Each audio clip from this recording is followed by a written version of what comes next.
Dan pada saat itu dokter gue bilang kalau anak gue nih harus rawat inap. Di situ tuh gue bener-bener langsung, halo guys, apa kabar? Ketemu lagi sama gue Intan. Gue udah lama banget gak bikin video karena satu dan lain hal. Dan di video kali ini gue pengen bahas tentang agak mundur sedikit ya. Nggak sedikit sih, lumayan banyak. Karena gue pengen ceritain pengalaman gue yang lumayan berkesan tentang gimana sih perkembangan gue seminggu setelah gue melahirkan.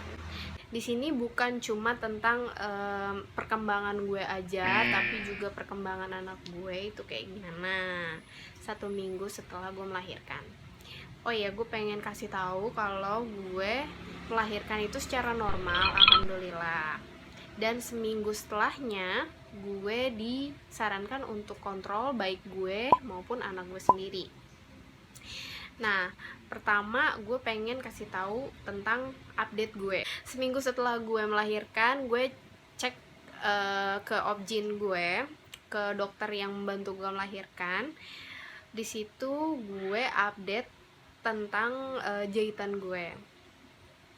Dicek sama dokternya, kebetulan alhamdulillah jahitannya bagus, baik-baik aja, nggak ada yang salah sama jahitannya. Terus kata dokternya juga bersih dan gue udah bisa aktivitas kayak biasa lagi. Di situ dokter bilang jahitan gue ini bersih karena gue nggak takut untuk bersihin ketika gue habis pipis gitu. Habis gitu gue juga cek berat badan gue. Ini yang bikin gue kaget banget. Banget.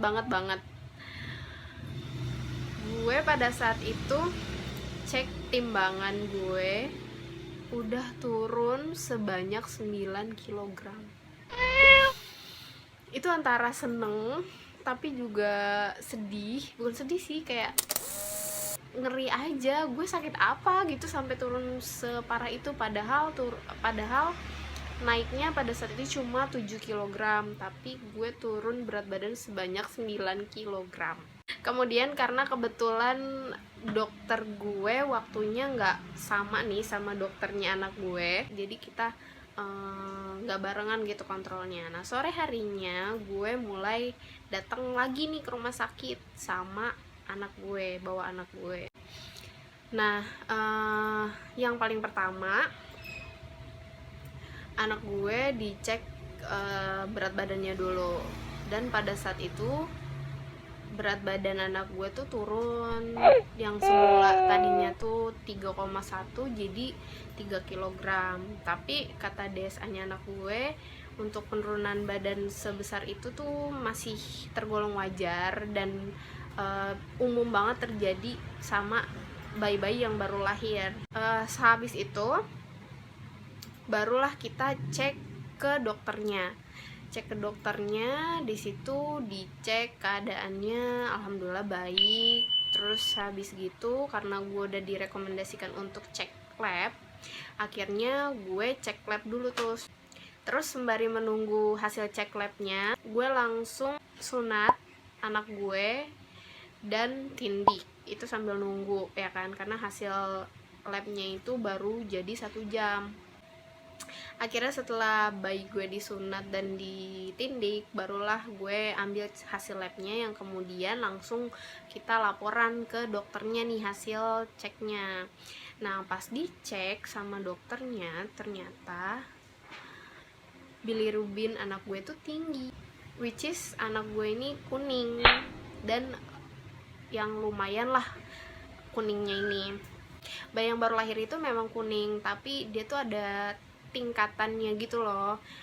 Dan normalnya itu untuk bayi bilirubinnya itu di bawah 11.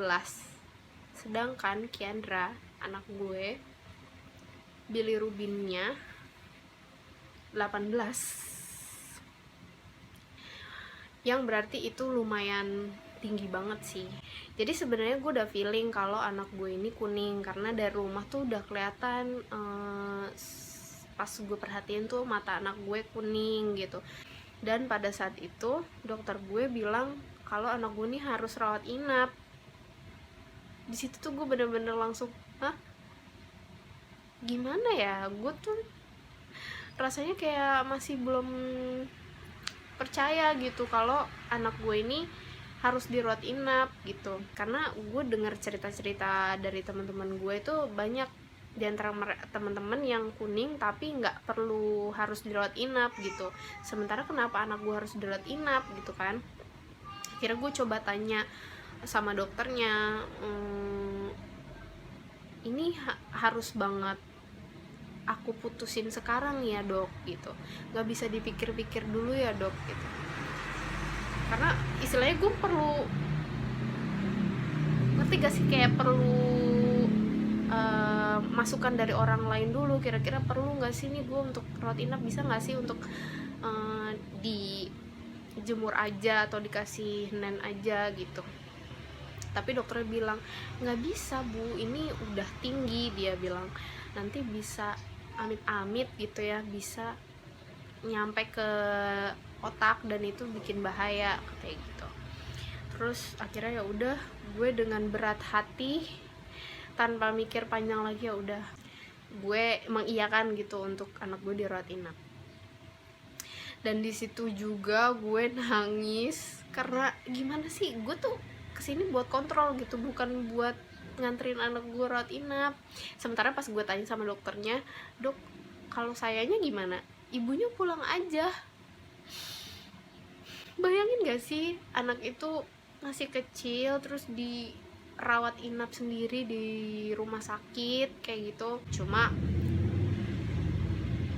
kembali lagi ini buat kebaikan anak gue juga kan. Terus akhirnya ya udah, setelah itu suami gue ngurus administrasi. Setelah ngurus administrasi, gue ke ruang rawat anak gue, mulailah dilakukan tindakan ke anak gue, dibuka bajunya semuanya, disinar lah intinya dia, terus dipakein kacamata, mungkin gambarnya bakalan gue lampirin di sini. Kayak gitu, sedih banget gak sih? Terus dia harus ditinggalin sendiri.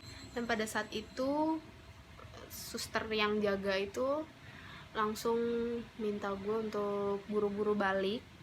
Kira-kira anak gue dimulai disinar itu dari jam 7-an. Terus gue disuruh balik lagi ke rumah sakit untuk bawa ASI yang udah gue pumping itu jam 11-an paling lambat. Karena anak gue udah mau nen lagi kan, butuh ASI lagi. Sementara gue belum nyediain ASI sama sekali gitu. Akhirnya dengan keadaan bersedih, masih sambil nangis-nangis di depan susternya itu, gue pulang. Tapi sebelum pulang, susternya bilang sama gue, ibu please banget jangan nangis ya bu di rumah, karena nanti ngaruh banget ke anaknya nanti jadi nangis-nangis juga di sini karena ikatan batin gitu, nanti ASINya nggak keluar kayak gitu. Jadi ya udahlah, gue mencoba untuk menyenangkan diri.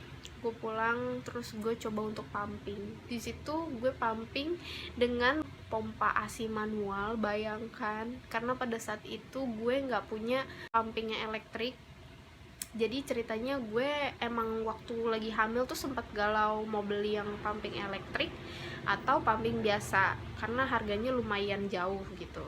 Tapi setelah gue berpikir-pikir, gue kan udah resign nih dari kantor gue, jadi ya udahlah, buat apa gue beli yang elektrik, toh gue juga nggak bakal pakai kalau gue nggak pengen ninggalin anak gue. Dan gue kan selalu lah istilahnya selalu sama dia gitu, jadi gue nggak kepikiran untuk beli yang elektrik gitu, gue beli yang biasa.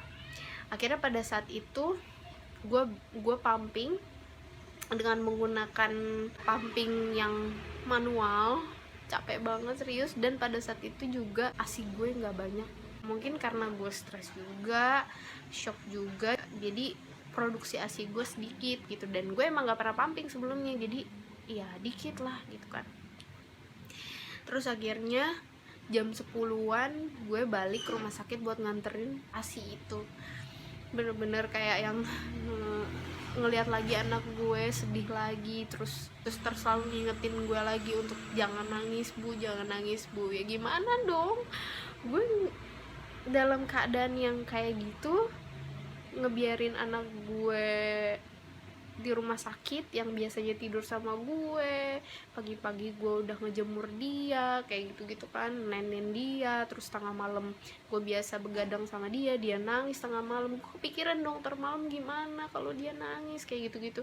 Pokoknya sedih banget deh, kayak ya baru nyadar jadi seorang ibu tuh kayak gitu.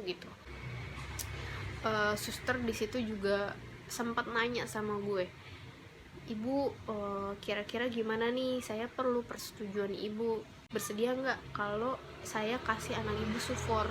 Wow, gue bilang, jangan sus, saya mau usahain supaya anak saya kasih asi, gue bilang gitu kan. Ya udah, kalau seandainya dari ibunya mau usahain, ibu maksimal banget jam 6 pagi udah ada asinya ya di sini, dia bilang kayak gitu. Ya udah dong, akhirnya gue usahain sebisa banget, pokoknya gue relain nih buat anak gue nggak boleh nangis, gue harus enjoy gitu kan.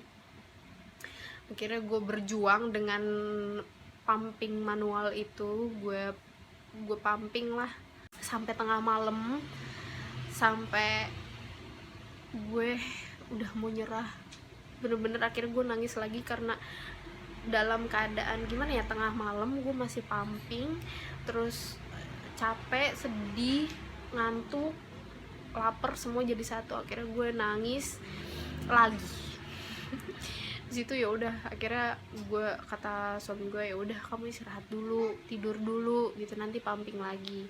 Ya udah, akhirnya gue tidur sebentar, terus gue pumping lagi, dan akhirnya jam 6 pagi gue balik lagi ke rumah sakit. Lumayan hasilnya, dan di situ gue lihat lagi anak gue, terus susternya bilang untuk ibu balik lagi nanti jam 10. Bayangin, hidupku hanya untuk pumping pada saat itu, dan waktunya kan singkat banget ya, sementara gue nggak punya pumping elektrik, gue cuma punya pumping manual. Itu bener-bener selain pegel hati sama pegel tangan, ya itu juga jadi cobaan banget ya. Tapi ya udahlah, gue jalanin semuanya buat anak gue, pokoknya gue perjuangin banget. Terus akhirnya karena gue emang belum tidur banget, akhirnya nyokap gue bilang, udah deh, mama aja yang nganterin susunya ke rumah sakit gitu, biar kamu istirahat aja, dan biar kamu juga nggak stres daripada ngeliat anak kamu lagi, nanti kamu malah sedih lagi kayak gitu kan. Akhirnya gue nggak nganterin, nyokap yang nganterin. Jam 10 nyokap gue nganterin ke rumah sakit, dan disuruh balik lagi ngasih asi tuh sekitar siang atau sore gitu ya. Akhirnya karena kan gue dapet lumayan banyak tuh, ya udah akhirnya gue baru balik lagi jam 3 kasih asi ke rumah sakit. Terus habis gitu kasih tahu sama susternya kalau nanti dokter bakalan visit dan cek ini udah mendingan atau belum. Kalau misalnya udah mendingan, anak ini udah boleh pulang gitu. Dan dokter itu baru bisa cek itu jam 6 sore. Nah yaudah, akhirnya sambil itu gue nunggu di rumah. Dia bilang, suster bilang nanti ditelepon sama rumah sakit kalau memang harus pulang atau masih di sini ya, kayak gitu. Ini ibu siap-siap aja pumping biar nanti asinya bisa dianterin lagi. Tapi kalau seandainya emang udah baikan, udah boleh pulang kayak gitu.